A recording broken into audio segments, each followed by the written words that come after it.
Good morning, everybody.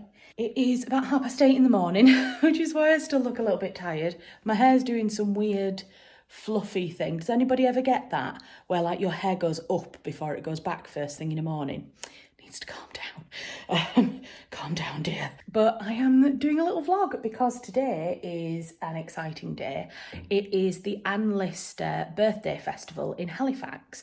Yeah, to celebrate her birthday, there are a series of events happening across Halifax of talks, lectures, films, lots of different things. I think there's like children's activities and stuff, all to celebrate the life of Anne Lister. And I have been asked to go and present an evening, like an hour's talk on my book. So that's what I'm doing. So this morning, I have a confession to make. I lost my Zettel. It is here. Lost my Zettel. So there was a little bit of a frantic rush this morning trying to find that. I have got my books ready. Books are all packed in this box. So that's Unmarried Women of the Country Estate. That's the one that I'll be talking about. And there's Anne Lister at the top. And then I'm also taking book one, which is Lady of the House, which I always take with me, even though I won't necessarily be talking about this book in this talk. And then there's space here for the Zettel to go in when they've charged. And I should have some business cards, but confession, I can't find those either. And I'm not just a forgetful person.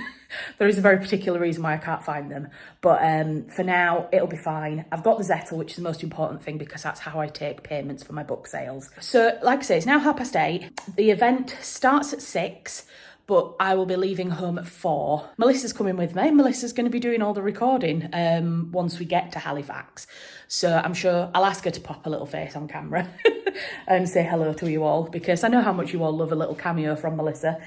But yes, I will probably, I've got a whole day of work to do before I have to go out and do this event in the evening. So I'll leave this here. We'll pop back in with you at 4 o'clock, probably when I pick Melissa up, and we'll show you what it's like to do an event, what it's like to do a book event when you've got a published book. Because this is a huge part of life when you have a published book. You go out and you do talks and you do events and you try and sell copies of your book. So yeah, I'll bring you along. Right, we're here. Well, we're not here yet. Melissa's carrying the box of books, being a very good assistant. This is where we are, at the library in Halifax, which is just behind the Peace Hall, kind of connected to Halifax Peace Hall. Oh, and Melissa's carrying her books. I've got a bag with a few more books in. And we're going to go in. We're a little bit late because we got caught in traffic, but we're not too bad. So because it was an Anne Lister birthday festival, they had a couple of little exhibitions like this set up around the library, showing artefacts and little bits and pieces from Anne Lister's life, which was cool to see. Just walking up to the event space. I didn't realise that the library was actually built into the old church. Look at that. I love the way they fused the modern with the ancient. Like, look at this door frame with some steps built into it. It's just amazing. Melissa took a picture of me in front of that as well, so I'll insert it here. Right, need to go and find her. She's disappeared off with my books. Right. Well, there's people buried within the church then, when the church was... Yeah, so they're all like round the outside, and when the library was built, they exhumed like... in the bathroom, and I was waiting for her, and I was sat here looking at the books, and I noticed here Emma Donohue's Learned by Heart, and actually this is a novel that was written about Anne Lister and her school relationship that she had with a girl called Eliza Rain. And fun fact, actually, I work with Huddersfield Literature Festival in my marketing work that I do, and Emma Donohue's actually doing an online event at Huddersfield Literature Festival. So it's a nice little full circle moment, but it's bizarre that it was just there, like literally all the books in the library. I'm just stood here kind of biding my time, just kind of looking through, and I was like, oh, Emma Donohue. What are the chances? This is the picture that I've put together. So basically, I just thought it'd be quite a nice idea to have some images at the back of all of the different women that I'm talking about. Obviously, that's not a woman. That is not a woman. But Elizabeth Isham, who these pictures refer to, there is no surviving painting or picture of her. So that's actually her brother, Justinian, that I've put in just so that people can actually see her face. But yeah, I thought it'd be quite good to have pictures that people can see. We got here. Melissa's obviously set up a very good book sale area with the flyers. I'm not sure where the Zettel's gone, but Melissa will know. You know where the Zettel's gone? Is it in the box? No, it's behind the books. Oh, behind the books. Yeah. Oh yeah, it's there. So I've got one of these, which is a iZettle. You can also get the sum up ones. They allow you to take purchases for books. That's been one of the biggest tools actually when going to markets and doing events, is having something like a Zettle that links up to PayPal so that I can sell my books. That money then comes direct to me. People do it in different ways for different events. For some events, the company or the organisation that you're doing the event at will want to buy them direct from the publisher and sell them, you know, and you get like a royalty payment, or they allow you to bring your own, like I've done today, and then they allow you to sell them directly. So that's what we're going to do afterwards. We did a little bit of moving around of the chairs here because I realised that if I didn't go from one side to the other, that if I sat in the middle, that my head would be blocking some of the images. So I think I'm going to sit on this side, and Sarah, the lady who's interviewing me, will sit on the other side. And then we'll chat together. Melissa's... Why are you sitting in the... Nobody puts baby in the corner. Just sit in the audience if you want. Take like... I don't want to take a comfy chair. I'll sit at the back. I'll sit at the back of that press, like you do. Right, you don't have to sit at the back. Yeah. Folks, thanks for joining us. It's lovely to see so many of you in our Central Library. And it's fabulous to welcome Charlotte Furness, who's a historian and localish writer. She'll be talking about a couple of her books. Hello everybody. Can everybody at the back hear me okay? I'll try and project my voice. Just wave at me if I go too quiet and you can't hear me, and I'll speak up a bit more. So thank you. I think this is the largest audience I've ever done for a talk like this, so thank you very much for coming. It's a huge compliment that you've come out on the evening to kind of hear me talk. I assume most people are here because they have a very big interest in Anne Lister. Obviously these are all elite women. They're all women who were born to incredible privilege, and with that gives them a certain amount of independence and freedom to be able to make a choice. Working class women didn't always have the same kind of choices to be able to make as these women.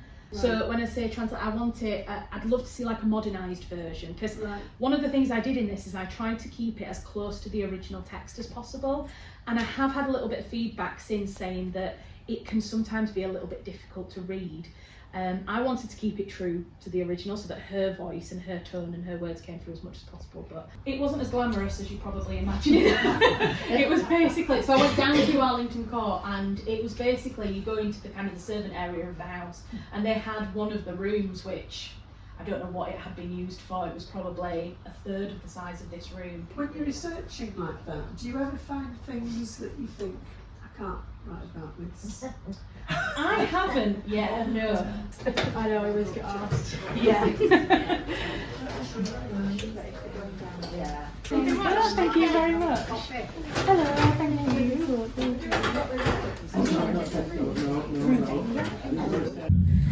Right, so we're back in the car, trying not to get all of my chins in. And mine. You don't have any chins Oh, other I than your do. one actual chin. No, I do. You do not. Look, my chins are bigger. Let me have the bigger chins, all right? So we finished, obviously. It went well. Well, It went really well, yeah. Sold a few books. Sold a few, not as many as we thought, but to be honest, this is one thing that I have found, is that book events where I speak don't necessarily tend to sell huge numbers. Like I would say at an event, maybe 6 is about the average. But I guess a lot of people are going for the talk. They might not have expected to buy the book. They might go away and look at the book on Amazon. It might be cheaper, blah, blah, blah. Yeah, exactly. And I think, you know, I go to obviously all the literature festival events. I do buy the book because it's me, but there are some that I don't if it's not quite my interest area. Yeah. You know, I might be interested in hearing the talk, but not interested in reading the book. So, and there was a couple of people. One lady bought Lady of the House, the first book, and she said, "Oh, I've already got your other one." Oh. She said, "I just forgot to bring it tonight for you to sign it." Oh. So I think that happened as well. I saw And more I also- Lady of the Houses this time, maybe because they were cheaper. I also think the leaflets I should have put out on the chairs. Yeah. Did anybody take any? No. And No. I think that was my mistake. I'm going to put them on I the did chairs for our think of next that. talk, so then Yeah. maybe they couldn't scan it and go on the website and buy them without the fear of interaction. Maybe. Yeah. No, First it's very one good. that I've kind of helped manage with you. Yeah. Because the Haworth one and Lamport one and the other places I've not been involved. No, you've not been involved in since, but it definitely worked. It was great, especially at the end. You selling the books when we finished was really good as well, because it gave me the chance to like speak to people, to do the signing, because we had to be out by 7:30 on the dot as well. So I was very kind of aware of trying to get done as quick as possible. But I think it worked quite well. I think the You reading... had quite a few questions. And Yeah. You had quite a few laughs while you were doing the reading. Like, you got I'm people glad. entertained. Yeah. I always try and pick the, like, if I do a reading, pick some of the funny bits, because I feel like it engages a little bit more. You see And more of personality. I bet it shocks people to hear that there are funny bits in historical. Well, yeah. So I think that's it for this. If you have any questions about how the book events run, like I say, I wanted to kind of show you a little bit of the behind the scenes of how events like this run, because like I said at the beginning of this video, is a huge part of being published is having to go out and sell your own books, especially if you work in like a niche genre like non-fiction or kind of history about women and that kind of thing. It's not something that sells in every pub, every bookshop automatically. It's not like a novel, so you do have to push it a bit more. So yeah, if you're interested in that, ask some questions in the comments and I will answer them. And yeah, if you're not already subscribed, what do they have to do, Mel? Like, subscribe. Like, subscribe and comment. That was so like... And put a pride flag for Anne Lister in the comments. Yeah, put a pride flag in the comments and then we'll know that you've watched it until the very end. And I know there is a pride flag this time. It's not like before when I was like, is there a bathtub emoji? So yeah, put a pride flag in the comments if you've watched it this far. Subscribe. If you've watched this far and you've got to this point and you're not subscribed, why? And yeah, I make videos about... You do make books? I do make books, yeah. I make videos about books, about writing, about the books that I read, about just the general life of being a writer, period dramas as well, because that kind of ties into the historical period that I write about. So yeah, if all that kind of feels like your bag, then subscribe and I will be back soon. Things have been a little bit up in the air recently and I do apologise. I've been a little bit like absent over the last couple of months. Work has been immensely crazy, but I've got a plan. So hopefully videos will be coming out more regularly again now. So yeah, thank you for being patient and Bye. bye. I'll see you in the next one.